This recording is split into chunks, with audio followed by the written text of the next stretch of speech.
Good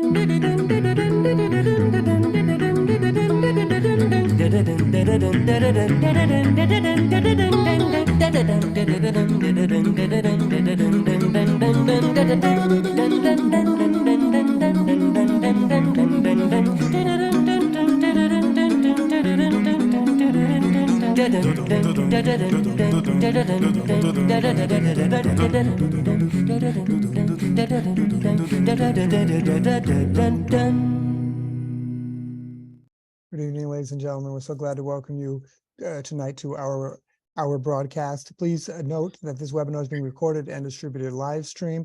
By entering this virtual meeting room, you give your consent to be recorded and distributed by Simeon Morrow Public Speaking and Presentations, Vienna Live with Simeon Morrow, and other third parties. If you prefer to not be recorded, please turn off your camera and microphone and/or go to the LinkedIn live video feed, the link to which I'll now place in the chat room. For a better experience, please turn off your microphone and set your video to gallery view. This show thrives on participant contributions, and all participants are encouraged to actively participate in this webinar by asking questions and making comments. To do so, please either write in the chat room, raise your hand, or turn on your microphone and say hi, and I'll be delighted to include your perspective in the conversation. Tonight, our featured guest is Dolora Zajick, a mezzo-soprano, founder, president, and general director of the Institute for Young Dramatic Voices. We are also pleased to be joined by Professor Niels Moos, a conductor and director of the Opera Master Program at the University for Music and Arts, of the city of Vienna. Ms. Zajick, welcome. It's good to be here. Good to be here. Could you please tell us, Ms. Zajick, about yourself and just a little bit about your career for those of us who are not from the opera world? Well, I had an interesting start. I was fortunate at the very beginning because I had a voice teacher that understood my voice. The problem was when I moved to New York, and I had already had a master's degree and I wanted to pursue further studies in New York, and conservatories just didn't get me. They thought I was too weird. And quite frankly, I think that it's often the most weird and eccentric students that, when they start channeling that into their art, they have the most to say as an artist, and they're often misunderstood. And also, I had a big voice they didn't know what to do with. My voice teacher that was there understood, as did the general director of the opera program there, but the rest of the school did not understand what I was about, and they didn't want to cast me in anything, and I got kind of pushed to the side in a lot of ways. But because of this director, Lou Galterio, he introduced me to his manager, and she took me on as a client. First, we entered into an agreement, and then I auditioned for the Met Young Artist Program, and they insisted that I was a soprano, and they wanted me to study with their teacher. And I had already had 3 lessons with that teacher, and I knew that it was the wrong teacher for me. I knew I was not a soprano, and I knew that it would be a slippery slope to enter that training program under those conditions, and that I would not reach my full potential. And fortunately, she set up an audition with Marilla. They heard me, and I was exactly what they were looking for. I didn't know it at the time, but they thought that I would be just right for their Azucena. They were doing a Trovatore in 3 years. They didn't tell me that. They didn't want me to know that. They wanted to put me through my paces and see how I would respond to the training. And I came up to snuff in the end, and they billed me as a star. So I was really fortunate that those particular people, Terry McEwen, Andrew Meltzer, and Christine Bolin, had the right ears to understand that I was a Verdi mezzo. In fact, Terry McEwen,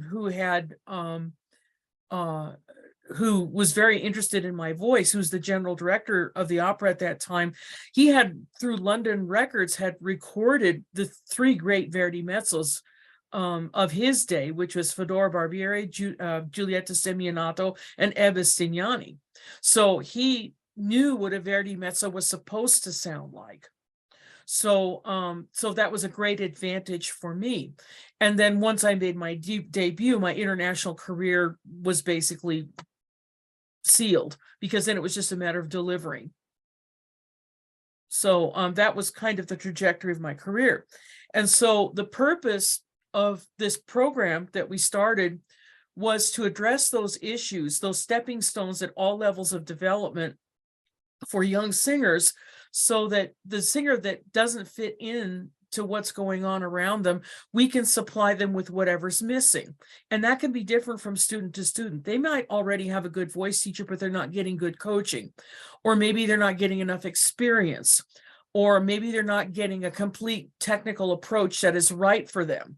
Okay, so we just supply with what's missing, and we're not into breaking everybody down and building them up from scratch, because we don't want cookie cutter singers. We want singers to sound like who they are, what makes them unique as artists. And we take them at all levels of development. We take singers that are rank beginners that have an incredible amount of raw talent. We take singers that have already, at the age of 17 or 18, have had extensive coaching and already have a grasp of certain things. We take diamonds in the rough that have and need a lot of work. And then we take singers that just need a little bit of guidance and polish. And so the singers that need a lot of work, what we do is we look at, okay, realistically, how much time do they have to pull it together? And is the problem that they just simply didn't have exposure to the right things? And what we have discovered is those diamonds in the rough, if they have that real potential for an international level career, they will catch up. And if they don't, they won't. Sometimes it's too late. We never tell a singer they aren't going to make it, but what we do tell them is, you're 32 years old and you still can't do polyrhythms, and you still are not doubling your T's in Italian. That if you can learn that in a year, you've got a chance. But if you can't, there's nothing we can do to help. So we put the realities in front of them rather than say, because you never know. Sometimes people catch up in shocking ways. So we never want to just automatically assume. And because some dramatic singers are lost that way. And so that's kind of our approach. Most programs, we differ from most programs in that most programs, they take a narrow range of experience. Like maybe they're looking for singers that can cover, or maybe they're looking for singers that can do small roles, or maybe they prefer younger singers who they want to mold.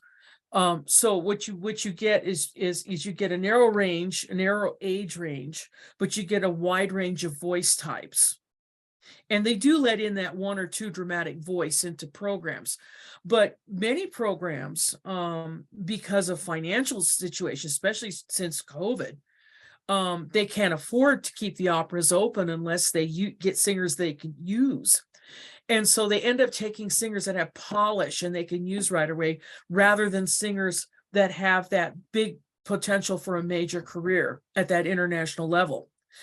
And so sometimes a singer like that will get short shrifted. And so we look at the longer picture, the long-term approach, and that's the approach we take. We're not interested in instant results. We're interested in long-term results. And how we differ is that we have a more narrow range of voice type, but a much wider range of levels and levels of development. And that's why we have 6 separate programs to cover everything from the high school student to the young professional who hasn't finished making their debuts yet. Because it's one thing to make a debut, it's another to be asked back. And so at that young professional level, we're helping singers make their international level debuts so that they have a success. So we make sure that they get proper coaching and things like that. And we just help plug in the holes where it's missing, wherever they're getting their instruction from. Okay. We We have a 3-week program. It's actually 4 weeks now. In the summer, and then we have small workshops throughout the year to help them touch base, to see how they're evolving, and to help. And some we give more than others because we just, the ones that need us ask us, and some just come for the summer, and some go out and get into a program, and then they come back to do a checkup, and they do a summer with us, and then they go back out. So we encourage them to go into other programs. And we think that we don't care. We don't care where they get the help. We just care that they get it. So we're also a clearinghouse for getting people together that know what they're doing. And there's more people out there than people think, but they're not connected to each other as much as maybe they should be. And so we connect them together, and things start to happen, and it forms a positive network where people can get what they need, because that's what's missing, is that network. And that network is essential for helping singers. Okay, let's bring in Professor Niels Moos from the University for Music and Art, Vienna. Hi, Professor Moos. Yes, hello. Good evening to everyone. First, of course, I will say the biggest inspiration for singers and such singers is to see the videos with Dolora Zajick. What magnificent voice, what fantastic artist, what in dramatic sense, what level we have had. And I have been training singers.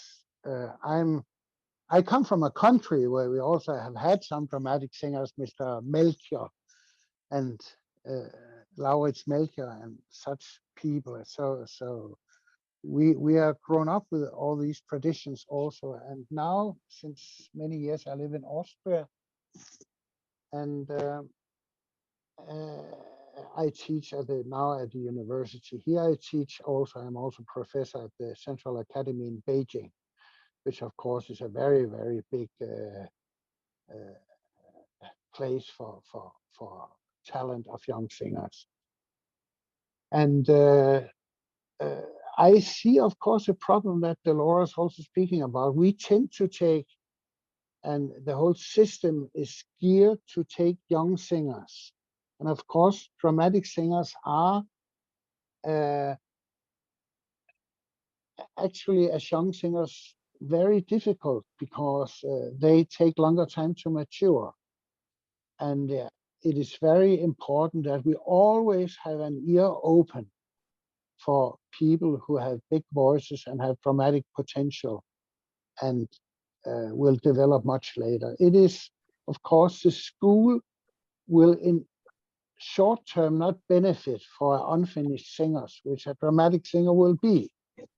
But of course, on the long run, as Dolora also says, we must develop these singers. We must do some extraordinary to find ways to develop this category also. I think they are much better to do that in America than we are in Europe. Okay, so let's, before we get into our conversation further, let's hear one of the Dolora's students. This is Jessica Lubinski.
Wow. Okay, so Miss Zajick, tell us about with Jessica. You wrote to me when you were sending me this video. You wrote, "quote This the singers come to us at various levels of development. A sample of this is an 18-year-old mezzo who we took into our high school opera discovery program at 15 years of age.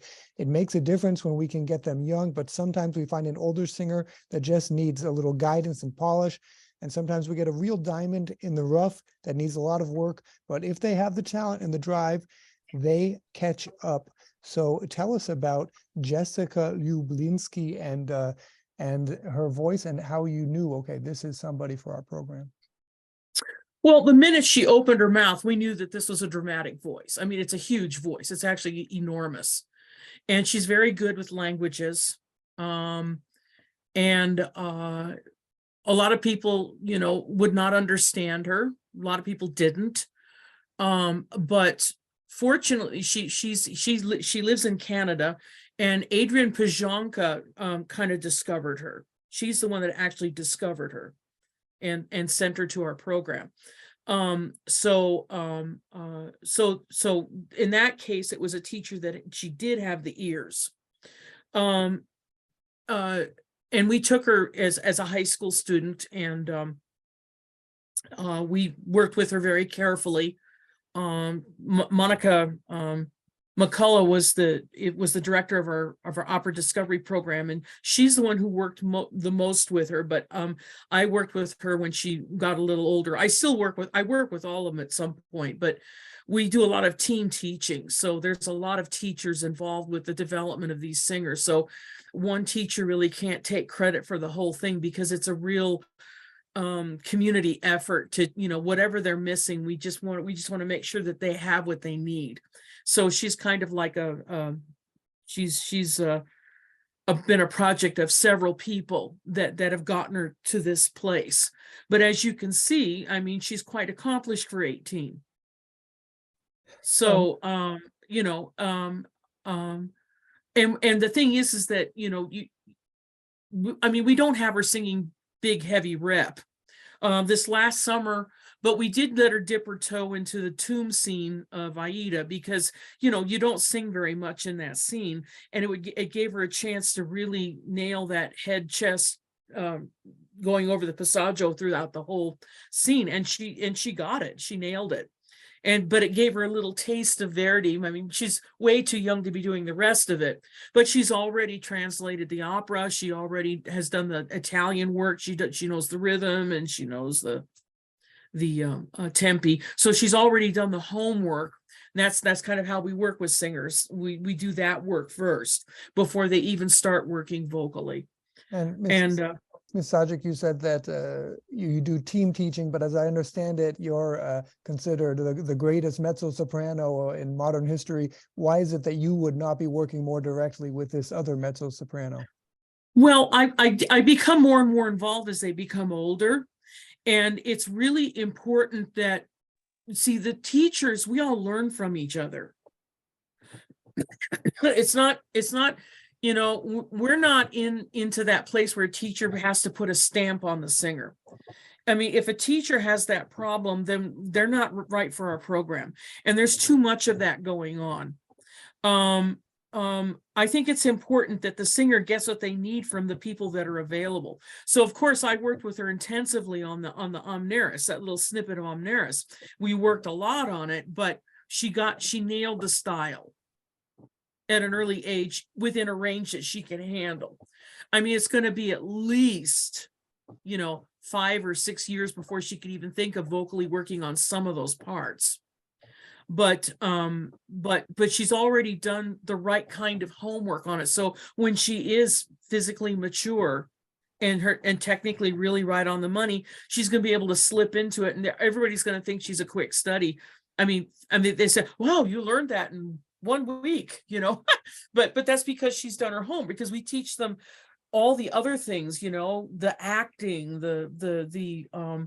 the language, the style, there's so much work that you can do up here without singing. And too often a singer, they start the voice and then they start adding things, and they haven't they have no concept when they start, and we want them to have the concept before they even begin. Okay. So, And yeah, Niels, Professor Musso, when you hear this young singer Jessica started when she was 15 with Miss Zajick, and now she's 18 with that kind of voice. And to someone who's not so familiar with voices like me, it sounds strange when Miss Zajick says, "Well, you know, in a few years she can do this role." When I think, well, why can't you do it now? She sounds great. But tell us, so you have been casting singers, training singers for most of your career. Tell us, what do you think?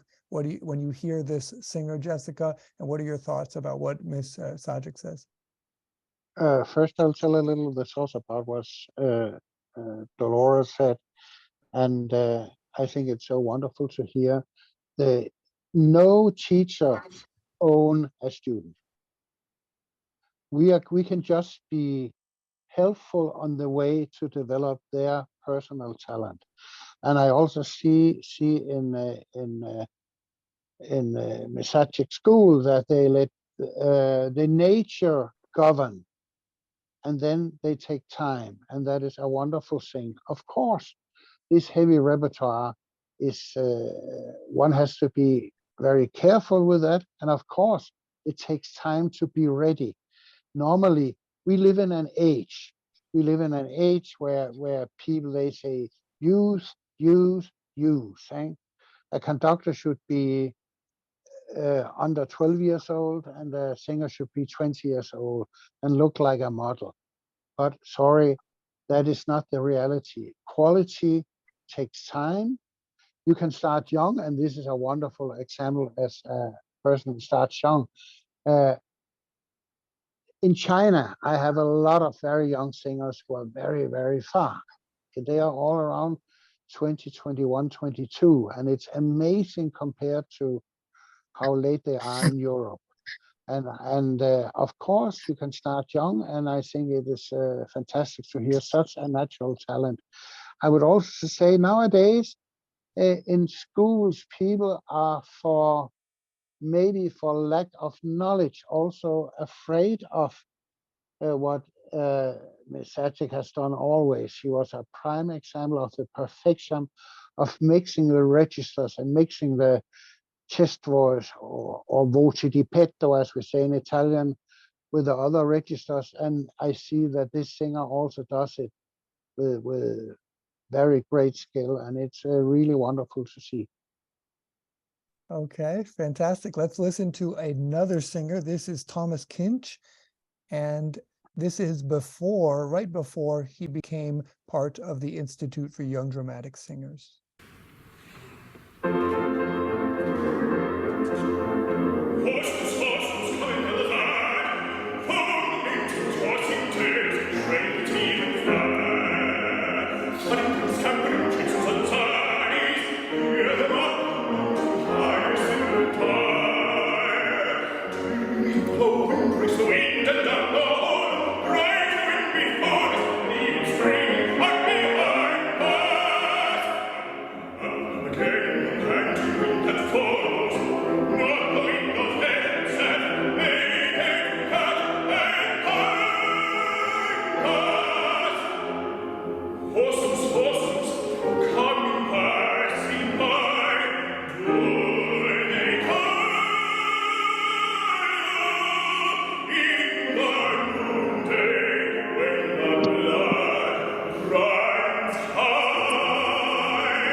Wow. Okay. Okay, but it was the piano, and I wanted you to hear because that's where he improved. That's where Okay. we improved. If he could continue it just a little bit Let's go more. further. Yeah.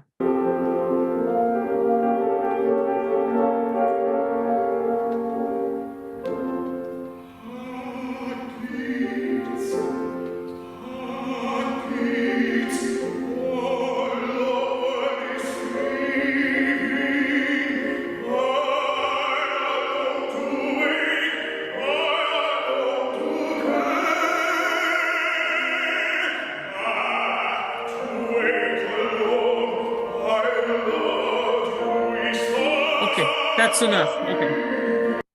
That's all we need. Okay, so Okay. tell us about meeting Thomas Kinch. Okay. So he applied. He applied at 28. He's now 29. He just got accepted into Maryland. And as you can see, this is somebody that just needs polish and guidance. This is one of the polish and guidance emerging artist. Because as you can see, there are certain things that are already in place. And so this is the kind of singer that and people just weren't taking him seriously. And I thought, wow, why aren't they? Well, it's because he's got a dramatic voice, and as you could see when he started to sing the piano, he got kind of breathy and he didn't quite have a handle on it. So we worked with him and we were able to fix that. And in one summer we were able to fix that. That's how fast he is. And yeah, Ms. Zajick, but so then let's go over to Niels maybe. Niels, so when she says that, these people would listen to a voice like that and then say, no, you're not right for us. I mean, that sounds insane. No, we have to hear what the basic talent is, and of course the basic talent here is enormous. Of course there are problems, but these problems we are there to solve and help to being solved, eh? And we shouldn't be afraid. We shouldn't be afraid that people that are not perfect. I am not perfect, and I would say with one exception in tonight, we are not perfect. Our Zajick no, is perfectly me neither. but we are not perfect, and we have to learn our whole life. That is what a singer has to do. And of course, you will always come with such voices, then when they sing piano, then they narrow the throat and all thing. And that's of course what we have such experiences, people like Ms. Zajick really to help.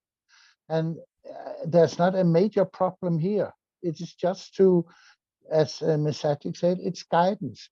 Many people also in music universities, they have no idea how to guidance such a singer. That is the problem. That is, I must unfortunately say, that is reality. And then they get scared of big voices. Then they say it's much more secure to take a little blue voice that sings Adele or sings Guglielmo or so, because then we're on the secure side to make a product. And we have to take risks with young people in our profession, because only taking risks, we also get the very fantastic results. Okay, so Ms. Zajick, back to you then. The training went quite smoothly, but why Yes. would other people turn him away and say, no, go, we don't want that voice here? I mean, Well, it sounds fantastic. They misunderstood it as a behavioral problem. They thought he was being stubborn. And he just needed technical guidance. And he loved getting technical guidance. He was eager for it. Yeah. That's why he came to the Institute. So a lot of times people just come to us because it's like a place of last resort. And of course we get a lot of singers that that we end up being not right for them either, because there's reasons why they're not making it. But we also get that small number of singers that like this, that we're the last resort because we're the ones that understand what he needs. Okay, so let's see the video now of this is Thomas Kinch performing 1 year later. Here it is.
Where's the poop? Seriously, if someone What was that? Well, I didn't expect that. Well, anyways, Advertisement. that was not part of the performance. So, incredible. So tell us about this. But you could see the subtleties that he had that he didn't have before. So that exactly. So that is where this training came in, that before he was that diamond that was in the rough, and you put all of those, you were able to control, like give him that technique he needed in order to express himself. Is that right? Yeah, he's not a diamond in the rough that needs a tremendous amount of work. He needs work, obviously. He needs, he needs to work on a lot of things, but his is more like he needs polish and exposure and experience is really what he needs. Okay. Rather than, if that makes sense. He's kind of that kind of level of singer. Where as opposed to someone who's a diamond in the rough in the sense that we need to do a lot of work to get that voice out. And sometimes they come up to snuff and they actually make it. So. And Professor Moose, when you hear that, you hear those two renditions, what are your thoughts? No, of course, it's a tremendous progress, but it's more than that, because we have also got used to hear voices for sure that Miss Zajick has sung with a lot of tenors, that was from the potential, maybe very good singers, but maybe vocally not in this category as Thomas is. And of course, what we ideally look for, maybe I'm very old-fashioned there, of course it is, for a cello, a singer like Vinay, and they are really very seldom today. And we must make sure that such singers, that what we have heard now, they get the exposure and they get the possibility and they get the surroundings and training that they really can develop, because that has, for many years, we haven't had that. Wow. And Niels, tell us, and from your experience there at the universities and training singers, I mean, would you understand the need for the Institute for Young Dramatic Singers there, or is it? Yes. Yes, and if I have such people, if I meet such people around in where I work, be it here in Europe, being in wherever I go in the world or in China, I would certainly recommend Miss Zajick School in Nevada. Okay, so let's listen to another singer. This is Mr. Cascante. Cascante. Cascante, Andres Cascante. And while he's singing, hopefully no YouTube commercials interrupt.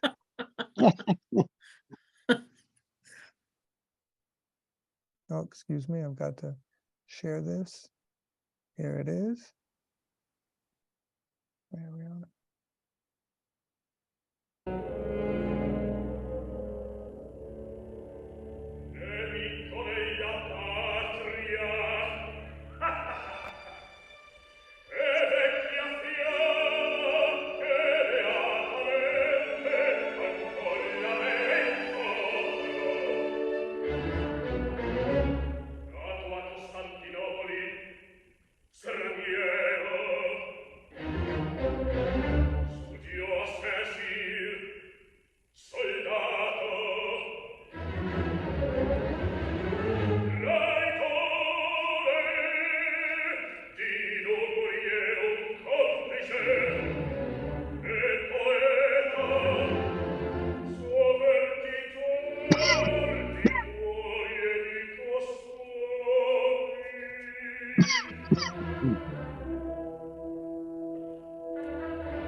Fantastic. Wow. So tell us a little bit about Andres Cascante. This Okay. sounds like- Okay, Andres Cascante came to us as a very young emerging artist. Very little polish, but a tremendous amount of he'd had some experience. He came from Costa Rica. And so we saw some real potential in him. And he right now he's in the Paris, the opera training program in Paris. We have 2 singers in that program right now. We also have a Ukrainian in there, Teona Todua. And so he's now his career is about ready to take off. I mean, basically when he finishes Paris, he's gonna have a lot of work. So his talent wasn't quite as obvious as Thomas Kinch's was when we first got him. So he's been with us a little bit longer, and it took us a little bit longer to get him to that point. But he did get there. He did get there. That was the important thing. It doesn't matter how long it takes, as long as you make it in time to have a career. And that's our philosophy. Whereas example, the next clip that you're going to hear is like bass. We got him at 18. No, I'm sorry, 19. And he was like totally unformed, had no clue what he was doing. And he had this very bass voice that he had absolutely no idea what to do with. So we got him at the conservatory level. So we get, like I say, we get them at different levels. So when we got Thomas Kinch, he's from Wales. He was basically just needed guidance and polish. Okay. We got Andres, he needed some work and guidance and polish. And whereas this was when we got this kid, he was a diamond in the rough. And being a bass, when you're a bass, that voice, sometimes they can't even get a hold of their voice until they're in their mid-20s, because that's the kind of voice it is. Okay. Basses are often misunderstood too. So let's have a listen to that right now. Here is William Meinert.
Wow.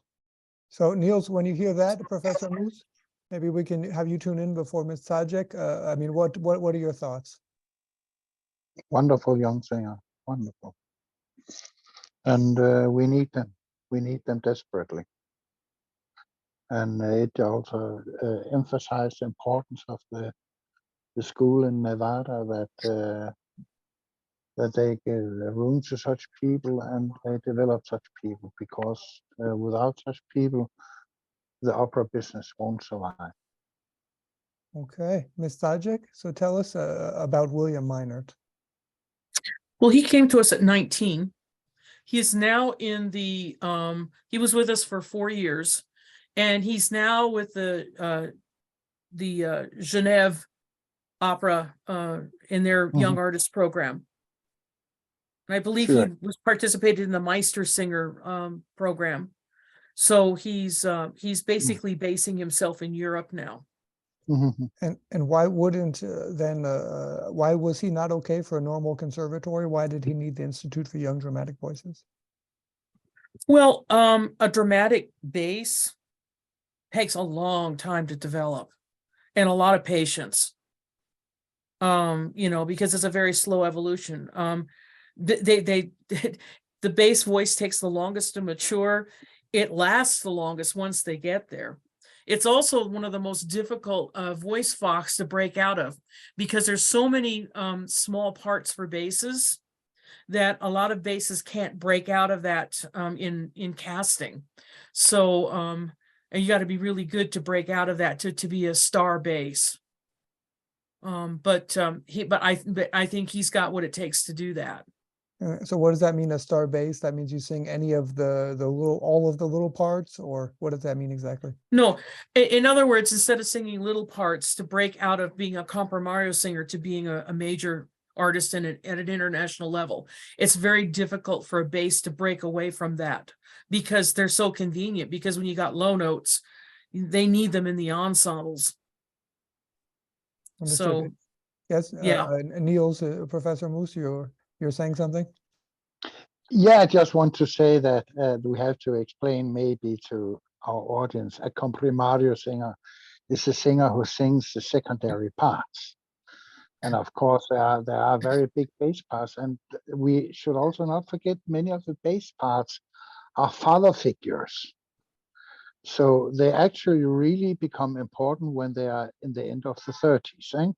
Before that, there will be a young bass trying to make their way with other parts, but of course for them it's all the father figures, and they will, as Dolora said, they will last very young. Also and they will maybe also start later, and a lot of the dramatic singers do start late. As in our university, one of our professors is Linda Watson, that I'm sure that Dolora knows very well also, and she also started very late, and she's still in her 60s singing. And it's a long span of time, and we must give people time. Okay, so final thoughts. Then let's start with you, Professor Moose. What do you see in the future of the opera world? And then to you, Ms. Zajick.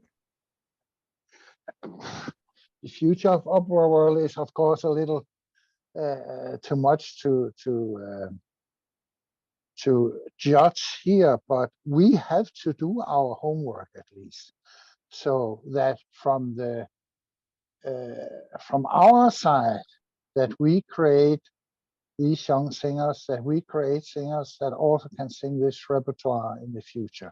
We have a lot of singers nowadays who can sing Mozart very well, that can sing. We have 2 million sopranos who sings Traviata very well.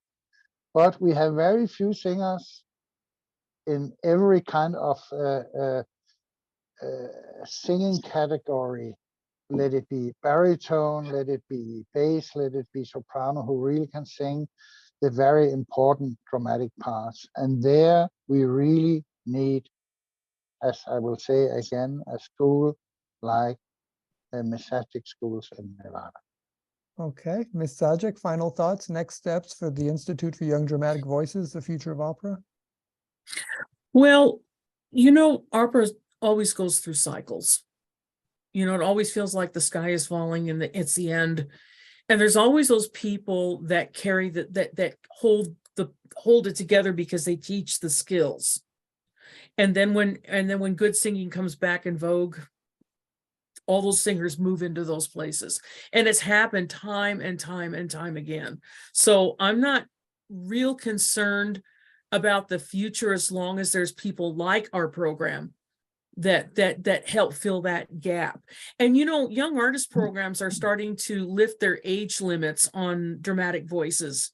I remembered when I was in the training program with Marilla, the age limit for dramatic voices was 34, and then they moved it back to 30.